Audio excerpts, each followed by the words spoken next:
Vamos lá, queria compartilhar com vocês uma palavra que se encontra em Filipenses, capítulo 2. Carta de Paulo aos Filipenses, capítulo 2, a partir do verso 5.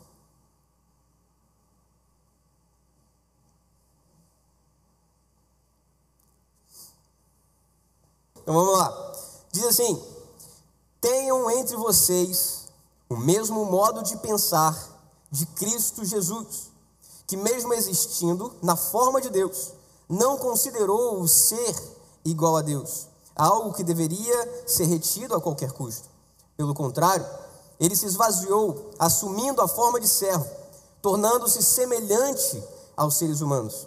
E reconhecido em figura humana, ele se humilhou, tornando-se obediente até a morte, e morte de cruz.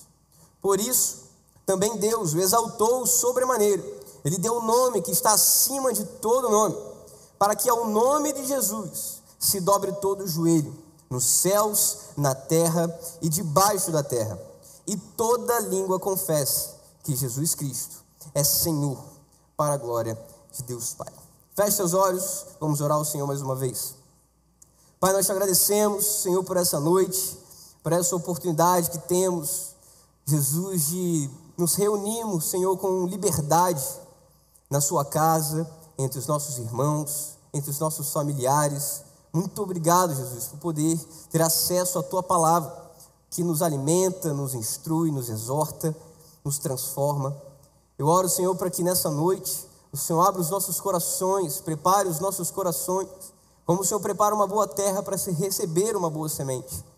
Eu te peço, Senhor, que essa palavra, a tua palavra, seja essa boa e excelente semente, que tome, Senhor, e chegue aos nossos corações para gerar muitos frutos.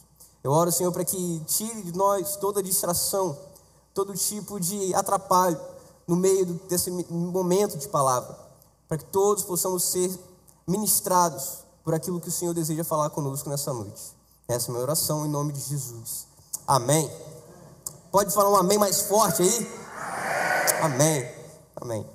Toda vez que eu tenho a oportunidade de falar com a igreja, eu parabenizo esse amém, porque de vez em quando nossos jovens têm um amém muito fraco, entendeu? Eu fico brigando com eles, fico mesmo, e boto pilha neles para falar um amém mais forte. Então, vocês são um exemplo aí, do geralzão, todo mundo falando esse amém bonito, muito bom. Gente, vamos lá. O mundo que a gente está vivendo hoje, no contexto em que a gente tem vivido hoje, um cenário ocidental, moderno, século XXI do nosso país, nós temos visto muitas coisas que são incoerentes, muitas coisas que são erradas, equivocadas, se tornarem cada vez mais chamadas e vistas como normais. O mundo, cada dia que passa, está mais fora do normal. A gente vê isso de forma muito evidente quando a gente percebe grandes referências, grandes nomes das redes sociais, das mídias, falando sobre assuntos que parecem às vezes até bobos, até sem noção, mas que acabam sendo pautas extremamente importantes. Como, por exemplo, recentemente temos ouvido um grande influencer aí das redes sociais, do YouTube, falando sobre adultização de crianças. Quem já ouviu falar sobre esse assunto? Tá assim, tomando as redes sociais, essa história de adultização, e é uma grande realidade, infelizmente. Seria basicamente tratar e lidar crianças como se fossem adultas. É totalmente fora do natural, fora do que deveria ser. E ao mesmo tempo, contrário a isso, a gente consegue também enxergar muitas ocasiões onde vemos adultos se comportando como se fossem crianças. Nesse mesmo período onde saiu esse vídeo desse influenciador, começou a sair algumas notícias falando que em alguns países asiáticos, eu espero que isso não chegue no nosso país, talvez já tenha chegado, não sei, que essas doideiras vêm tão rápido, né? Mas começou a criar-se uma moda de adultos usarem chupetas. Chupeta de bebê, de criança. Quem viu isso? Pois é. Então, adultização de crianças e, ao mesmo tempo, infantilização de adultos. O que tem se tornado cada vez mais comum é completamente fora do normal. É justamente um ponto que a gente precisa entender e precisa diferenciar aquilo que é comum e aquilo que é normal. São palavras que muitas vezes são utilizadas como sinônimos em ocasiões, em frases, em algumas conversas, mas que na verdade têm sentidos muito diferentes. O que é comum não necessariamente é normal, e o que é normal não necessariamente também é comum. E isso não estou falando isso da minha cabeça. A própria origem das duas palavras tem fontes diferentes.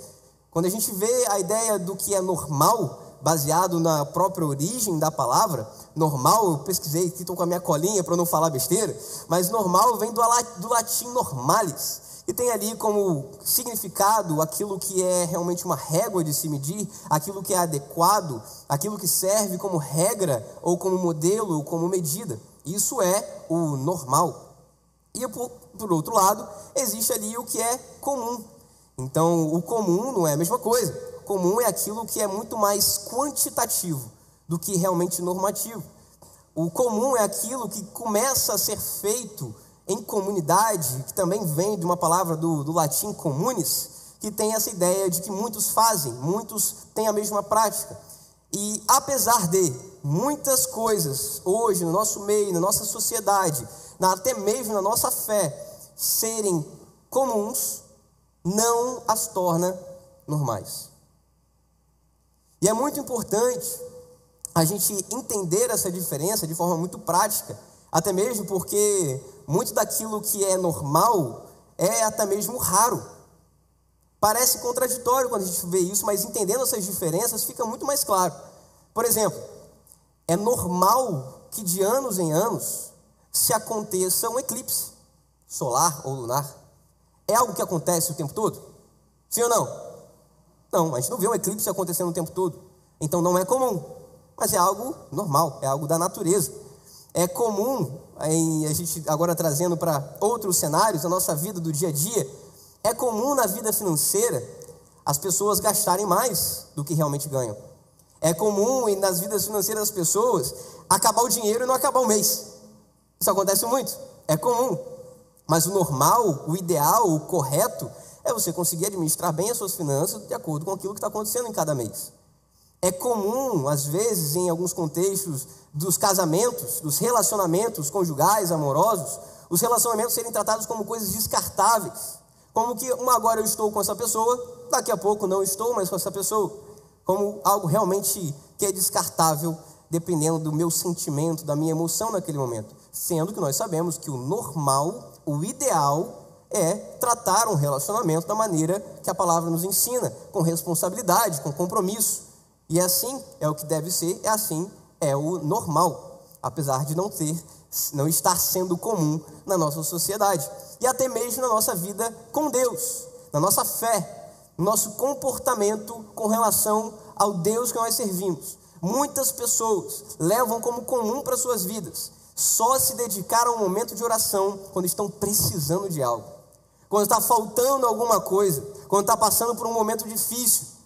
Como é comum nós vermos pessoas só parando para se dedicar ao seu momento de oração apenas quando está com uma necessidade. Isso é o comum, mas não é o normal. O normal é nós dedicarmos de uma forma coerente, de forma realmente comprometida ao Senhor, a nossa vida de oração, o nosso relacionamento com o nosso Deus, que nós declaramos e dizemos que amamos. E se amamos, devemos realmente lidar com esse relacionamento de forma bíblica, de forma eficaz, de forma verdadeira. Então, é muito importante nós olharmos para a nossa vida, enxergando essas diferenças do que é comum e do que é normal. Então, trazendo para essa nossa realidade, da nossa fé cristã, é muito preocupante quando aquilo que é comum passa a ser levado como normal. É assustador, inclusive, em algumas ocasiões, quando cada dia que se passa se torna mais comum ser fora do normal, ser fora do que é o ideal, ser fora do que é normal, principalmente aos olhos da palavra de Deus. E é claro que quando a gente vê nesse sentido do que é comum no nosso cenário cristão, evangélico, protestante, nós vemos que o que é comum é vermos pessoas totalmente descompromissadas. Pessoas que vêm aqui para um culto de domingo à noite para serem meros telespectadores, meros ouvintes, para aplaudir o que está bonito, fazer cara feia porque não gostou, cantou essa música, não gosto muito dela, usou esse texto da Bíblia que eu nem gosto muito dele, é tal pessoa que está pregando hoje, nem sei se eu devo ficar até o final. Então, isso é o comum. de pessoas se comportando diante de Deus, diante da sua fé, de forma irresponsável, de forma que se apresentam diante de Deus como servos inúteis, não cumprindo aquilo que o Senhor nos ensina na sua palavra, que é a nossa norma. Aquilo que devemos enxergar como normal é através da palavra do Senhor. Eu tenho usado com os jovens o termo apenas um fã, porque a verdade, e triste verdade, é que no volume de cristãos do nosso país e da nossa realidade moderna, é que temos muito mais fãs do que discípulos, muito mais fãs do que servos verdadeiros do Senhor, fãs de uma igreja, fãs de uma ideologia, fãs de um ambiente gostoso, onde tem músicas bonitas que me agradam e me emocionam. Pessoas que se limitam a esse tipo de olhar para Deus, para a igreja, para o seu povo, para o seu corpo, que é a igreja do Senhor, são meros fãs, telespectadores, ouvintes e servos inúteis, de acordo com a palavra. O que deve ser normal, o que deve ser o correto e ideal, é o completo contrário disso. É a vida sendo vivida, a vida cristã sendo levada a sério e sendo uma grande, constante imitação de Jesus, que é o nosso maior modelo de um servo útil, de um servo real, de um servo verdadeiro. E quando eu falo aqui de utilidade, é muito importante também nós avaliarmos aquilo que é útil para Deus e aquilo que não é.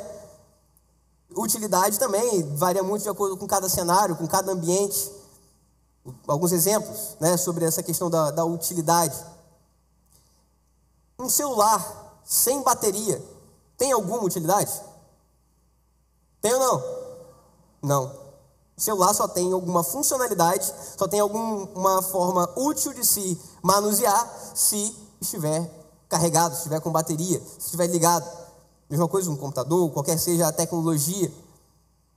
Um guarda-chuva, quando está chovendo, você sai com um guarda-chuva.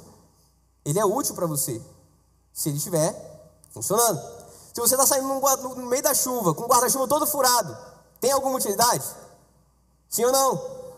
Não tem nenhum tipo de utilidade. Mesma forma, uma bola de algum esporte, não tem como você utilizar na sua vida, no real ali, na prática, se a bola estiver murcha.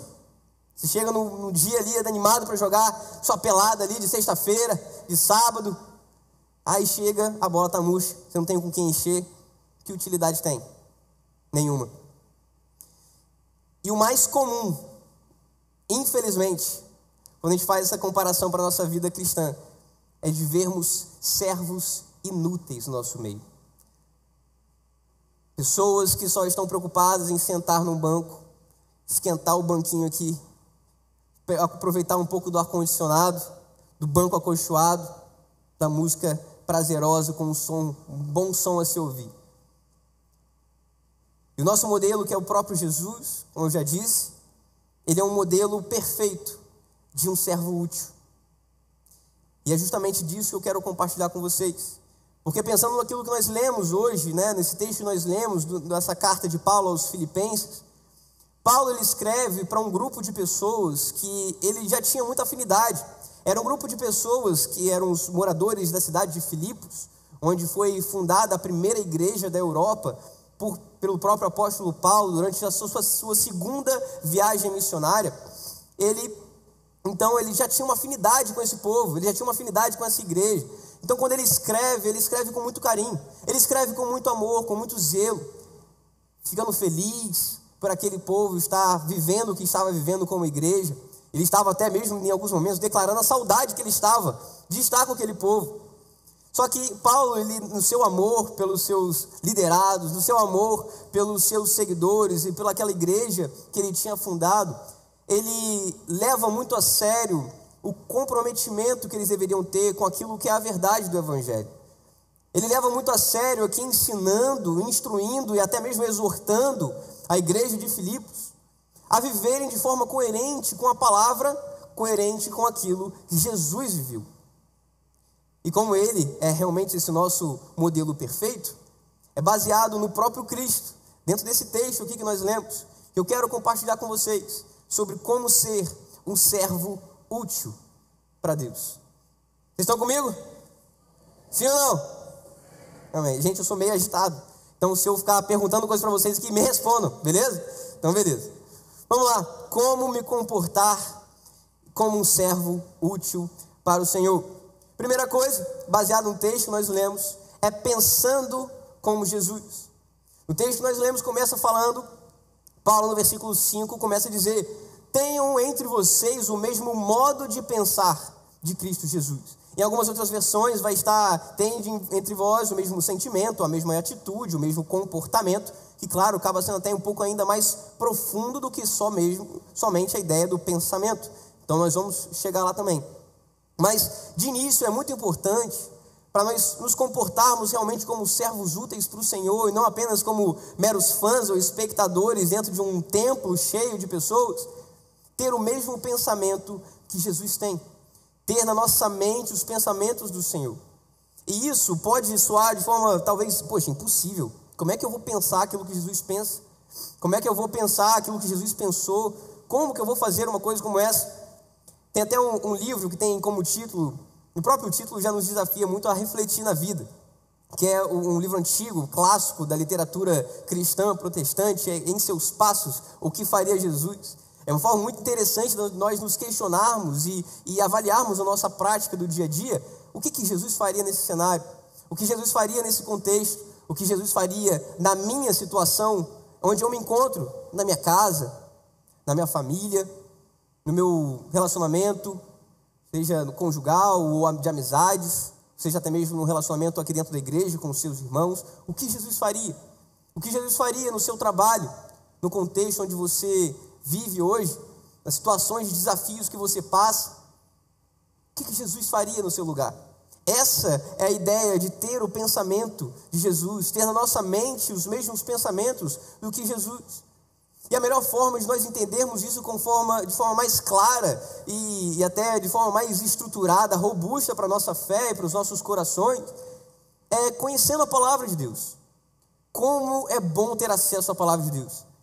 Toda vez que eu leio a palavra, toda vez que eu venho aqui compartilhar a palavra, ou ler a Bíblia em algum momento pregando, eu gosto de me lembrar e agradecer ao Senhor por ter acesso, simplesmente por ter acesso livre à palavra de Deus.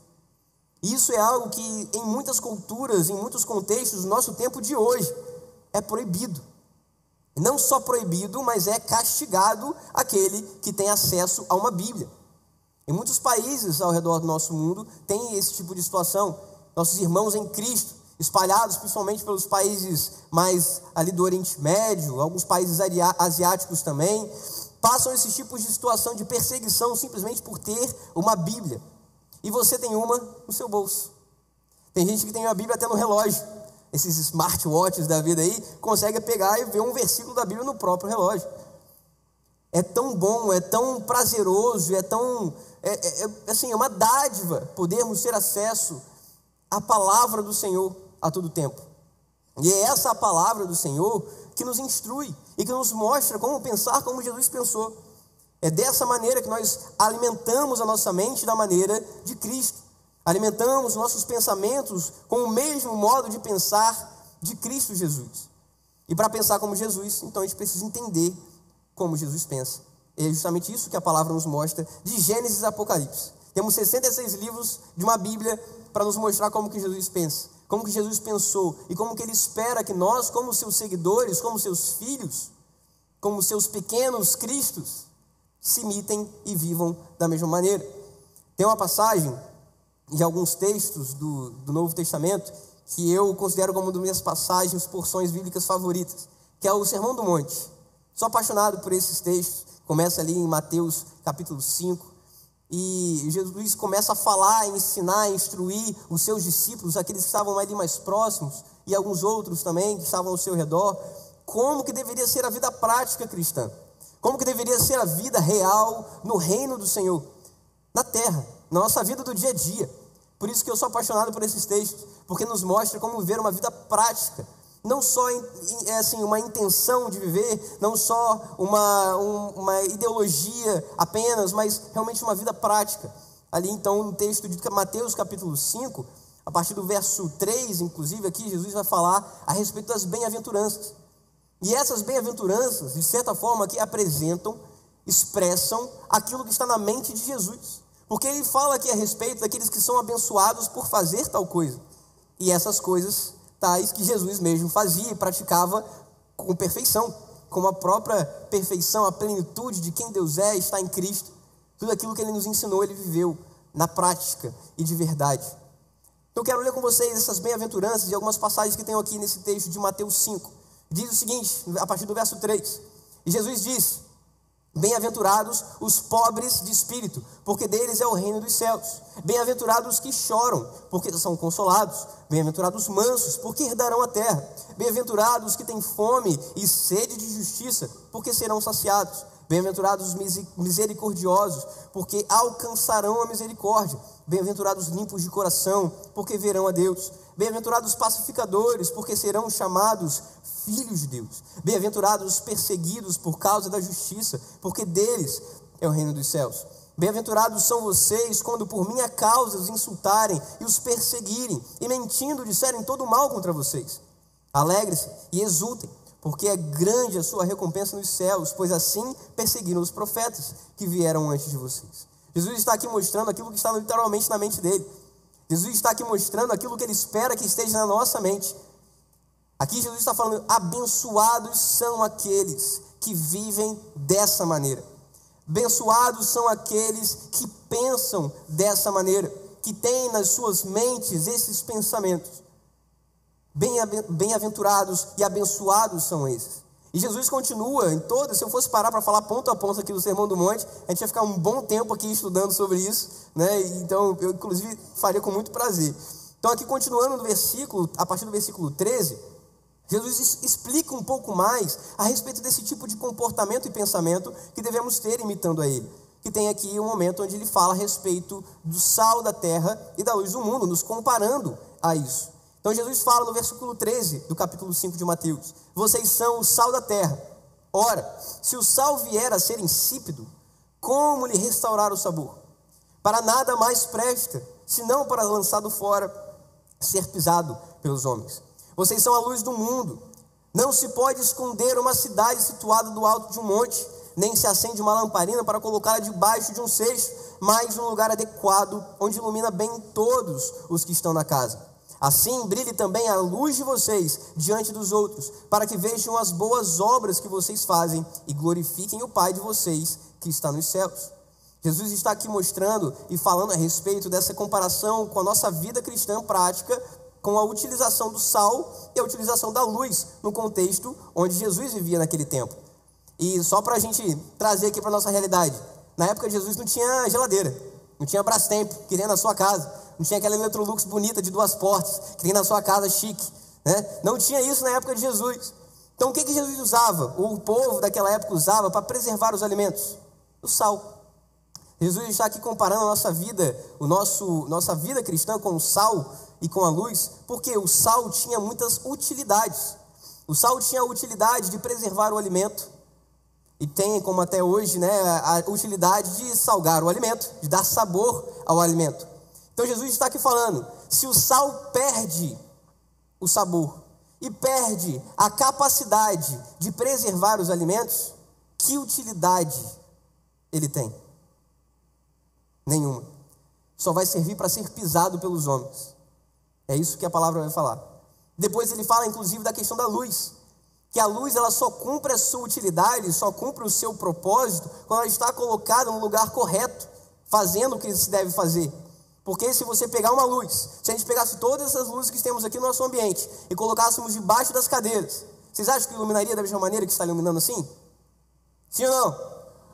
Com certeza não, porque estaria sendo utilizado de uma forma errada. E aqui a gente vê que Jesus ele se preocupa assim com a nossa utilidade. Então ele fala que pensando e se comportando como ele se comportou e pensando como ele pensou, aí sim nós nos comportamos e vivemos como servos úteis, como sal que realmente salga, o sal que realmente preserva o alimento, como a luz que realmente ilumina. E Jesus, como esse modelo de pensamento, deve ser para nós realmente essa referência de imitação. Então para nós é essencial seguirmos esse passo, esse compromisso de pensar como Jesus, temos na nossa mente, no nosso coração, a palavra dele muito evidente, não só na nossa memória, mas no nosso coração. Quantas pessoas nós conhecemos que decoram vários versos da Bíblia, decoram a Bíblia, pode ser de capa a capa, mas não pensando, não colocando isso nos seus pensamentos de forma que se tornem realmente atitudes. De nada faz diferença e de nada tem utilidade. Então é importante para nós, como igreja, como homens e mulheres que desejam ser servos úteis para o Senhor, termos em nós o mesmo pensamento, o mesmo modo de pensar e de agir de Cristo Jesus. Amém? Além de ter esse mesmo pensamento como Jesus teve, como Jesus tem, entender a mente de Jesus através da sua palavra, é muito importante para nos tornarmos servos úteis, também nos humilharmos como Jesus se humilhou, sermos humilhados assim como Jesus. E quando o texto aqui fala no versículo 8, né, que ele se humilhou, é um tema um pouco até mais profundo do que a gente poderia talvez parar aqui para falar, mas eu vou ler aqui só o verso que nós lemos mais uma vez, do versículo 7 e 8. Pelo contrário, ele se esvaziou, assumindo a forma de servo, tornando-se semelhante aos seres humanos e reconhecido em figura humana. Aí a primeira coisa que fala que ele fez, se humilhou. Então essa humilhação de Jesus, ela tem dois pontos aqui. Tem dois direcionamentos desse nível de humilhação, até mesmo que a própria palavra é utilizada no original, em todo o texto, em todo o Novo Testamento. A palavra que é usada aqui como esse humilhou, representando a Jesus, o comportamento que Jesus teve, tem duas aplicações. Tem a aplicação ali de humildade, de me comportar de maneira humilde, de me submeter a algo, de me submeter a uma vontade de alguém. E também tem o sentido, que é a mesma palavra utilizada em momentos de humilhação. Então aqui é a mesma palavra usada para humildade e humilhação. E Jesus viveu essas duas coisas, essas duas aplicações dessa palavra com muita clareza. Com muita clareza. Jesus, ele expressa a sua humildade simplesmente mostrando que ele mesmo sendo Deus, não se comportou, não usou ali o ser Deus, mas ele sim se tornou homem, se tornou carne e osso, assim como eu e você. Ele se limitou a uma carne, ele se limitou no corpo temporário, ele se limitou à casca do ser humano. Jesus escolheu isso. Isso foi uma baita de uma expressão de humildade, porque até o próprio texto vai falar que ele não precisava fazer isso, mas ainda assim decidiu fazer. Precisou fazer justamente porque o Pai o instruiu a fazer. E então ele se humilha à vontade do Pai. Ele se humilha, se torna humilde diante da vontade do Pai. E assim também é importante, essencial para todos nós, como filhos do Senhor, como filhos de Deus e seguidores desse Jesus, imitadores de Cristo, nos comportarmos dessa mesma maneira, com humildade, assim como Jesus. Das duas aplicações também. Nos humilharmos no sentido de nos colocarmos em posição de humildade diante da palavra do Senhor, diante da vontade de Deus, diante das instruções ou direcionamentos, das lideranças que o Senhor institui sobre a minha vida, que a própria palavra nos mostre que o Senhor institui as nossas lideranças, as nossas autoridades. Então, se submeter e se humilhar aos direcionamentos de autoridades que o Senhor institui sobre a nossa vida, também é seguir aquilo que Jesus estava vivendo. Óbvio, não preciso nem falar disso, mas é sempre de forma coerente com a palavra de Deus, que é o que nos guia realmente e que nos traz essa real norma daquilo que deve ser. Então, a humildade é uma das maiores e mais relevantes essências da vida cristã, e que, triste falar, que se torna, ali, mesmo sendo algo normal para o Senhor, normal para a palavra de Deus, acaba sendo cada vez mais raro. Cada vez mais raro ver realmente cristãos que têm esse posicionamento, esse coração humilde, como Jesus teve. Um coração manso, humilde, como Jesus teve. Hoje, muitos cristãos têm se comportado como pessoas que querem ferir os outros afora, o mundo afora, julgando o mundo afora, como se fosse uma forma de evangelismo. Que tipo de evangelismo é esse? Com julgamentos, simplesmente ferindo as pessoas, jogando na cara os próprios erros. A gente não vê isso acontecendo na palavra de Deus. A gente vê sim as pessoas exortando, homens sendo levantados por Deus para exortar uma geração mas não em sentido de julgamento, em condenação, mas de instrução e exortação para transformação. E por isso nós temos como lema da nossa igreja de não condenar o salvo, não condenar o perdido. Não é essa a nossa ideia, de não condenar o perdido, salvar o perdido, buscar salvar o perdido. Então esse é o nosso chamado, e assim, dessa maneira, a gente precisa ter esse posicionamento de humildade para viver isso de forma real. É muito importante nós termos esse tipo de posicionamento. E às vezes a gente olha isso só como um posicionamento que deve ser feito e tido diante de Deus, que é o nosso soberano sobre todas as coisas, nosso Rei dos reis, Senhor dos senhores. Devo sim me humilhar, me posicionar com humildade diante de Deus, que é o mestre dos mestres, o Senhor dos senhores, com certeza. Mas aqui o texto também vai mostrar que Jesus ele se humilhou diante dos homens, diante da humanidade inteira. Jesus ele se posicionou de uma maneira que ele foi humilhado no meio de muitas pessoas, dezenas, centenas de pessoas que estavam vendo Jesus sofrendo a sua condenação que ele não merecia. Um homem limpo de pecado, um homem perfeito, um homem que é a própria imagem de Deus, o próprio Deus encarnado, sem nenhuma falha, erro ou pecado, sendo condenado injustamente, humilhado, envergonhado em meio a todos que estavam presentes naquele momento da crucificação. Jesus é esse modelo para nós também de posicionamento de humildade, quando se trata também de humilhação. Em alguns contextos da nossa vida, às vezes realmente é necessário a gente se posicionar ou às vezes se submeter a situações de humilhação por amor a Deus. O texto que nós lemos agora também, com relação ao Sermão do Monte, mostra isso. Cara, bem-aventurados são aqueles que são perseguidos pelo meu nome, que sofrem algo pelo meu nome. Que privilégio é poder viver isso. É assim que a palavra nos mostra esse posicionamento de humildade. E é interessante que muito cristão tem a mania ali, de falar, cara, eu sou a pessoa mais humilde do mundo. Uma pessoa para falar isso tem que ter muita humildade mesmo, Eu sou o mais humilde que você pode conhecer. E infelizmente não pratica isso, não vive da maneira que o Senhor vive, não vive com a humildade que o Senhor nos ensina a viver. E uma também forma de nos ajudar a enxergar isso, a necessidade dessa humildade da nossa parte, é um texto que mostra quem nós somos sem Deus e quem nós somos com Deus. Está em 2 Coríntios capítulo 4, verso 7, que diz o seguinte: temos, porém, este tesouro em vasos de barro, para que se veja que a excelência do poder provém de Deus e não de nós. Esse texto está mostrando que eu e você, nós somos vasos de barro, sem valor, sem utilidade, a não ser que Deus esteja em nós. Isso é a ideia de humildade. Nós reconhecemos os vasos de barro inúteis sem Deus, mas com Ele vivendo de forma realmente reconhecendo o nosso posicionamento, o nosso lugar de humildade, podemos desfrutar da presença de Deus em nós. E aqui o texto vai mostrar que a excelência do poder provém de Deus, não de nós. Podemos ser ferramentas úteis para o Senhor. Isso necessita de nós, exige de nós essa humildade. E aqui eu gosto às vezes de comparar essa vida útil do cristão com instrumentos, por exemplo. Como que um instrumento, um baixo, uma guitarra, um violão desafinado é útil? Não.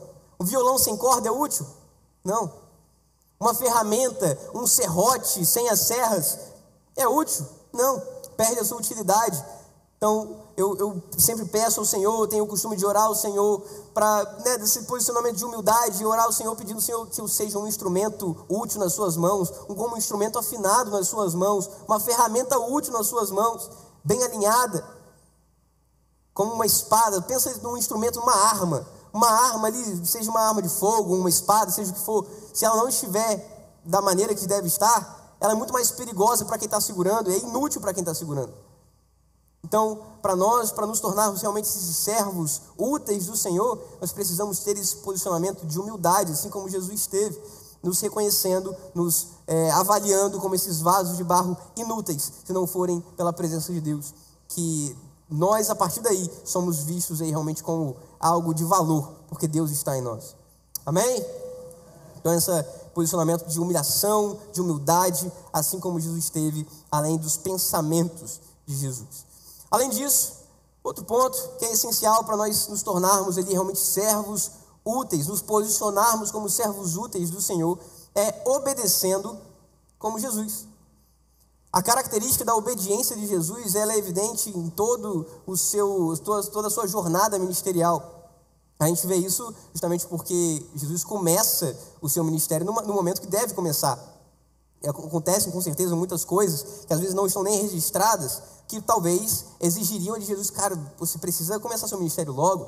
Maria, quando se achega a Jesus, naquele momento do primeiro milagre, ele de certa forma ela está meio que cobrando Jesus de alguma coisa, de algum resultado, de algum posicionamento. Mas Jesus viu que o momento não era aquele, porque ele estava não obedecendo a uma mãe terrena, mas ele estava obedecendo a uma vontade do Pai. Não desonrando a mãe, óbvio, mas honrando ainda assim, acima de todas as coisas, a vontade do Pai. E aqui no texto, Jesus, a gente vai ver que Paulo fala isso a respeito de Jesus, que ele se humilhou, tornando-se obediente até a morte, e morte de cruz. Esse é o nível de obediência que Jesus viveu, o nível de obediência que Jesus também nos exige viver. Essa obediência até a morte, e se necessário, morte de cruz.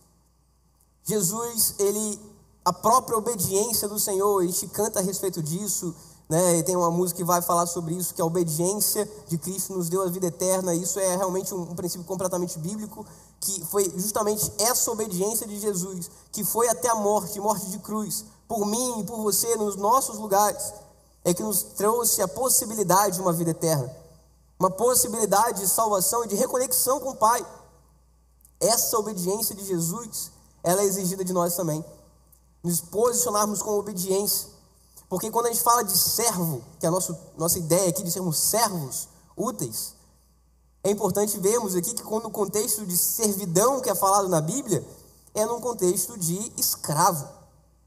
Quando nós nos posicionamos como servos de Deus, é nesse mesmo sentido, de escravidão, de prisão ao Senhor, mas não de um sentido ruim, não numa forma pejorativa ou negativa, mas uma prisão que é o que a gente quer viver eternamente, preso, conectado e junto ao Pai eternamente. Essa é a nossa prisão que nos traz a liberdade, de certa forma.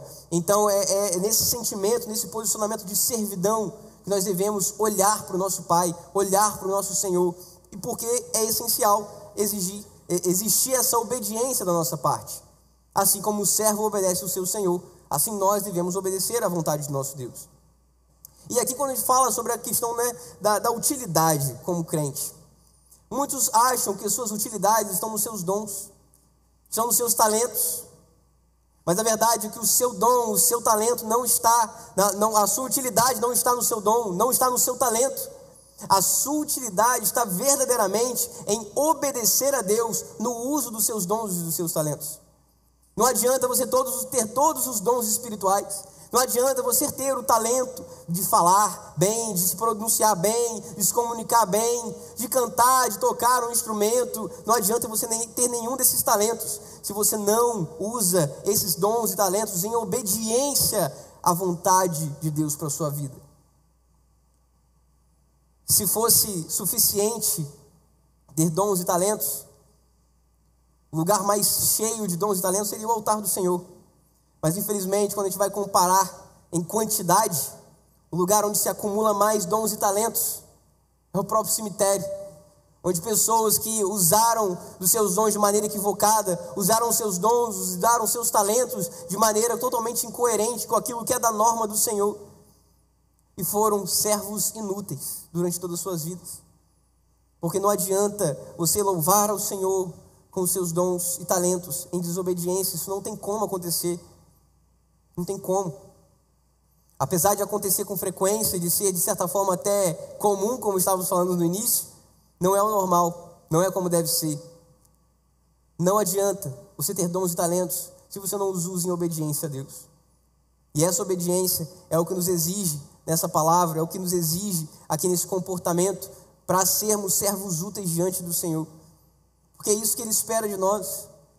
Deus não espera de nós simplesmente talentos sendo jogados fora, sendo desperdício na vida. Quem me segue no Instagram tem visto muito essa palavra todos os dias nos meus stories do Instagram. Eu tenho postado isso, tenho pensado sobre isso, refletido sobre isso. que eu não aceito ser um desperdício para Deus. Eu não aceito que os dons e talentos, os recursos que Deus me deu, sejam um desperdício pela minha desobediência à vontade dEle. Eu não aceito que tudo aquilo que Deus está me dando a oportunidade de viver hoje seja um desperdício para as pessoas que estão ao meu redor. Não aceito que eu seja um desperdício de criação, de dom, de talento, por desobediência. Infelizmente, essa é uma verdade para muitas pessoas. Pessoas que têm tanto potencial e que se desperdiçam por desobediência ao Senhor. Se desperdiçam por falta de entender a palavra do Senhor, a vontade do Senhor para as suas vidas. Eu confesso para vocês que essa palavra eu tenho postado não para que as pessoas vejam, mas para mim, para que eu lembre. Eu tenho isso no meu celular. Quando eu abro meu celular, ligo todo dia de manhã, a primeira coisa que aparece para mim é: eu não aceito ser um desperdício. Para eu lembrar disso para mim. Eu não acredito em pregar algo que eu não preciso ouvir antes. Então, tudo que eu estou falando aqui é justamente porque eu entendo que eu preciso ver isso. Eu não aceito ser um servo inútil para o Senhor. Não aceito isso. Não aceito. Espero que vocês também não aceitem. Se posicionam como servos obedientes à vontade do Senhor, entregando e ofertando seus dons e talentos em obediência a Deus. Para nós encerrarmos, além de obedecer ao Senhor, se humilhar como Jesus, também pensar como Jesus, essa palavra exige de nós também propagar a mensagem de Jesus. O versículo aqui final do que nós lemos, versículo 10 e 11, diz o seguinte: para que ao nome de Jesus se dobre todo o joelho, nos céus, na terra e debaixo da terra, e toda língua confesse que Jesus Cristo é o Senhor, para a glória de Deus Pai.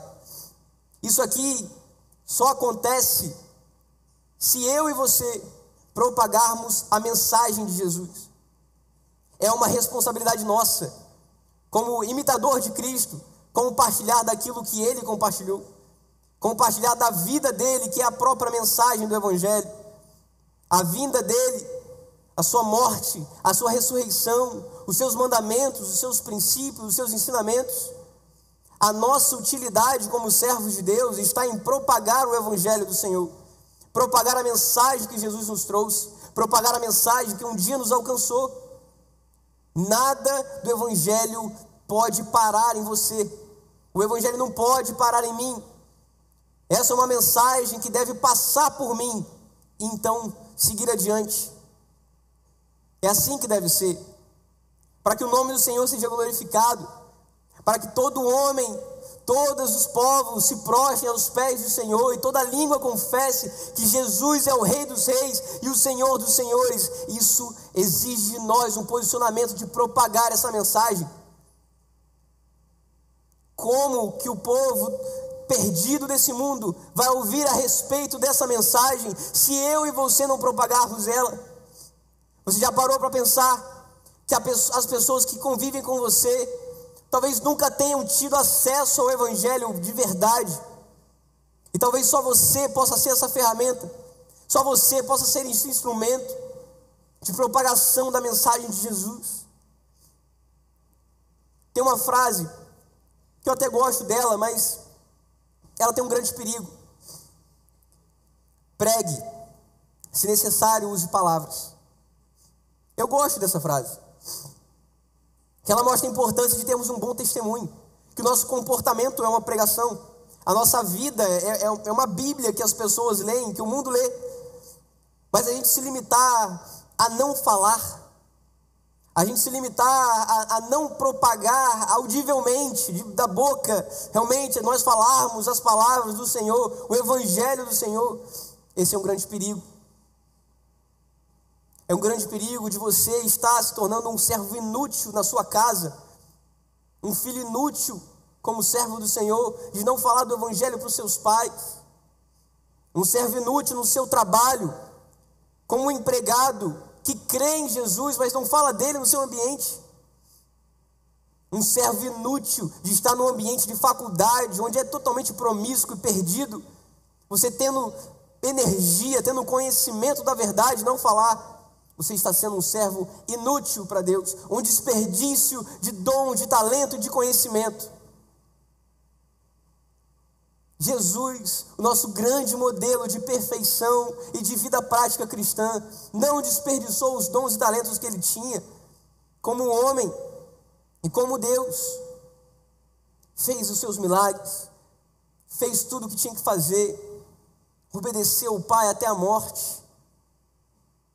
Como eu, como você, que se declara um imitador de Cristo, um cristão verdadeiro, se contenta em simplesmente conhecer a verdade e não compartilhá-la. Isso é uma mensagem que para mim é muito forte. A ideia da possibilidade de ser um desperdício para Deus, isso me gera um temor absurdo. Porque eu posso ver todos os meus dias aqui dentro dessa igreja. Eu sou apaixonado por isso aqui. Nasci e cresci nesse lugar. Espero viver todos os meus dias aqui. Morrer aqui, pregando, sei lá, fazendo o que for necessário. Mas se eu não falar lá para fora a respeito do que Deus faz aqui dentro, eu sou um desperdício. Eu sou um servo inútil para o Senhor. Essa deve ser a nossa visão de vida, de comportamento, de compromisso com Deus. Porque eu tenho certeza que você não veio até aqui nesse domingo à noite com desejo de ser um servo inútil para o Senhor. Tenho certeza disso. Queria convidar vocês a ficar de pé.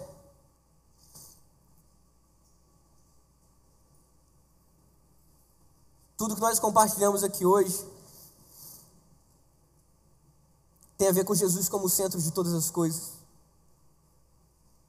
como o alvo da nossa vida, o alvo da nossa adoração, o alvo das nossas palavras de adoração, de louvor,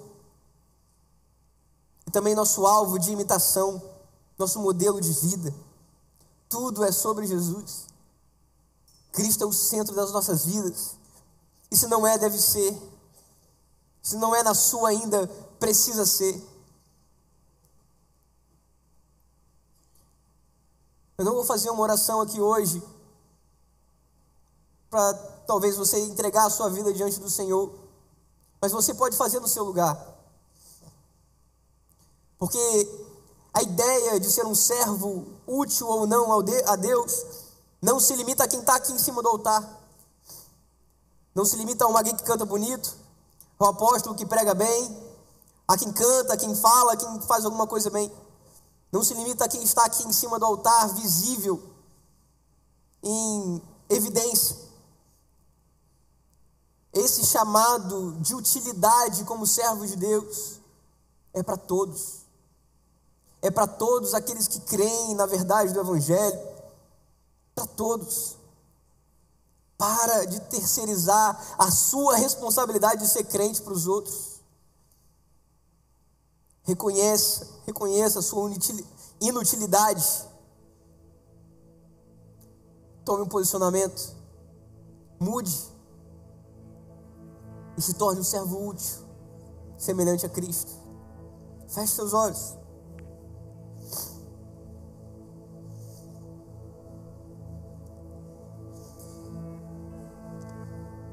Não me espera começar a orar, por favor. Ore você no seu lugar.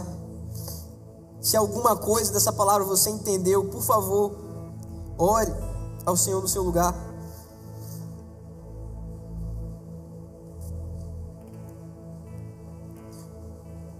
Ore para que os seus pensamentos sejam os pensamentos do Senhor. Que passe pela sua mente aquilo que está na mente do nosso Senhor.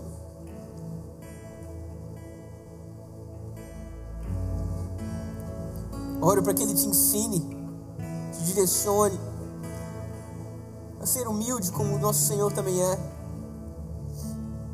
obediente como Ele é. Ore para que o Senhor tome a sua vida com uma unção diferente, uma ousadia diferente, para que você, saindo dessa igreja hoje, propague a mensagem do Evangelho para onde quer que você vá. Para uma lanchonete, uma pizzaria, para sua casa, para a casa de alguém. Amanhã, na sua vida normal, fora da bolha da sua igreja, você seja um servo útil do Senhor e não um desperdício de dons, talentos e conhecimentos. Ore ao Senhor.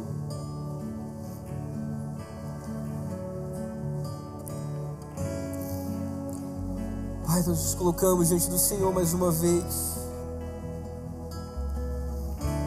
como teus servos, Senhor, que desejam te agradar em tudo nas nossas vidas. Nós queremos, Jesus, que as nossas vidas sejam um constante culto ao Senhor, um culto agradável ao Senhor. Nós desejamos, Senhor, ser servos úteis nas suas mãos, ser instrumentos afinados nas suas mãos, para que o Senhor os toque da maneira que te agrada. Queremos ser instrumentos, ferramentas, armas nas suas mãos, prontos, preparados, qualificados, Jesus, para sermos usados da maneira que lhe agrada. Toma, Senhor, as nossas mentes, toma, Senhor, os nossos pensamentos, e que tenhamos, Senhor, as nossas mentes, os nossos pensamentos, aquilo que está na mente do Senhor, que seja realmente em nós os mesmos pensamentos que tem em Cristo Jesus. Nos ensine, Senhor, a nos esvaziar de nós mesmos, assim, Jesus, como o Senhor fez, assumindo a forma de servo, se humilhando. Nós queremos viver dessa maneira, como filhos obedientes ao Senhor, obedientes à sua vontade, independente de como, onde ou quando for. Queremos ser obedientes, usar os nossos dons e talentos com obediência ao Senhor, independente das circunstâncias. Tira de nós, Senhor, todo temor, todo medo de ser julgado, todo medo, Senhor, de ser humilhado. Tira de nós toda arrogância, toda prepotência, egoísmo que nos prende. Nos posicionarmos como filhos e servos humildes do Senhor.